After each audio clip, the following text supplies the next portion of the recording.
নমস্কার। বিশ্বকবি রবীন্দ্রনাথ ঠাকুরের লেখা কবিতা স্নেহগ্রাস কবিতাটি আবৃত্তি করার চেষ্টা করছি।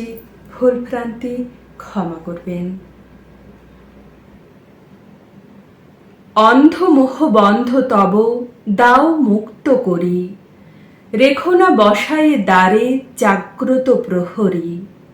হে জননী, আপনার স্নেহ কারাগারে সন্তানের চির জন্ম বন্দি রাখিবারে, বেষ্টন করিয়া তারে আগ্রহ পরশে, জীর্ণ করি দিয়া তারে লালনের রসে। মনুষ্যত্ব স্বাধীনতা করিয়া শোষণ, আপন ক্ষুধিত চিত্ত করিবে পোষণ। দীর্ঘ গর্ভবাস হতে জন্ম দিলে যার, স্নেহগর্ভে গ্রাসিয়া কি রাখিবে আবার?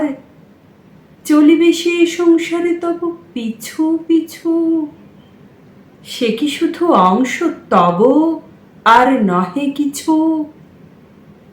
নিজের সে, বিশ্বের সে, বিশ্ব দেবতার সন্তান নহে, হে মাতো সম্পত্তি তোমার।